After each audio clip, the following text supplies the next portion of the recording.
మంత్రి లోకేష్ బాబు పోటీ చేసే స్థానం చూడబోతే విశాఖ టీడీపీ నేతల భవిష్యత్తు నిర్ణయం కానుంది. చంద్రబాబు తనయుడు లోకేష్ విశాఖ జిల్లా పరిధిలోని భీమిలి నియోజకవర్గం నుంచి కానీ విశాఖ ఉత్తర స్థానం నుంచి కానీ పోటీ చేస్తారని పార్టీలో జోరుగా ప్రచారం జరుగుతుంది. ఈ మేరకు మీడియాలో కథనాలు కూడా వస్తున్నాయి. ఇటు చంద్రబాబు కానీ అటు లోకేష్ కానీ వీటిని ఏమాత్రం ఖండించడం లేదు. దీంతో ఈ వార్తలో నిజమెంతో అని టీడీపీ శ్రేణులు బలంగా నమ్ముతున్నారు. అదే జరిగితే భీమిలి నుంచి ప్రాతినిధ్యం వహిస్తున్న గంటా శ్రీనివాసరావు విశాఖ ఉత్తర నియోజకవర్గానికి మారాల్సి ఉంటుంది. అదే సమయంలో విశాఖ ఉత్తర స్థానం నుంచే పోటీ చేయాలని భావిస్తే భీమిలి నుంచి యథావిధిగా గంటానే బరి ఉండనన్నారు. అయితే విశాఖ లోక్సభకు కూడా గంటా శ్రీనివాసరావు పేరు పరిశీలనలో ఉండటం గమనార్హం.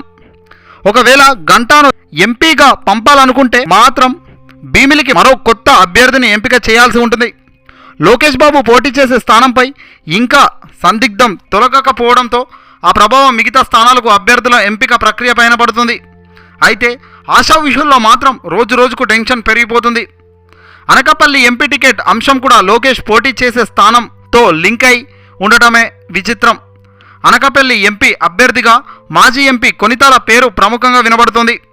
ఆయనను బరిలో దించాలని ఇప్పటికే చంద్రబాబు భావిస్తుండగా విశాఖ డైరీ చైర్మన్ అడారి తులసిరావు తనయుడు ఆనందరావు పేరు కూడా తెర మీదికి వస్తుంది. వాస్తవానికి ఆనందరావు పేరును అనకాపల్లి ఎంపీ స్థానం పరిధిలో ఉన్న పలువురు ఎమ్మెల్యేలు ఇప్పటికే బలంగా తెర మీదకు తీసుకురావడం విశేషం. ఆనందరావుకు ఎంపీ టికెట్ కేటాయించిన పక్షంలో యలమంచిలి టికెట్ కేటాయించి తనకు విశాఖ ఉత్తరం టికెట్ కేటాయించాలని ఎమ్మెల్యే రమేష్ బాబు కొత్త ప్రతిపాదనను తీసుకువచ్చారు. దీంతో ఇప్పుడు 2 లోక్సభ స్థానాలకు లోకేష్ లింక్ కలిగి ఉంది. ఈ 2 లోక్సభ స్థానాల్లో ఒకటి కాపు సామాజిక వర్గం నేతలకు కేటాయించే అవకాశం ఉన్నట్లుగా తెలుస్తుంది. లోకేష్ పోటీ చేసే స్థానంపై క్లారిటీ లేకపోవడంతో భీమిలి, విశాఖ ఉత్తరం, చోడవరం, ముడుగులు, పాయకరావుపేట, అనకాపల్లి స్థానాలకు అభ్యర్థుల ప్రకటనలో జోప్యం ఏర్పడుతోంది. ఇక విశాఖ తూర్పు, విశాఖ దక్షిణం, విశాఖ పశ్చిమ, గాజువాక, యాలమంచిలి, నర్సీపట్నం, పెందుర్తి స్థానాలకు అభ్యర్థులను ప్రకటించిన విషయం తెలిసిందే. చూడాలి లోకేష్ వ్యవహారం ఎక్కడి దాకా పోతుందో.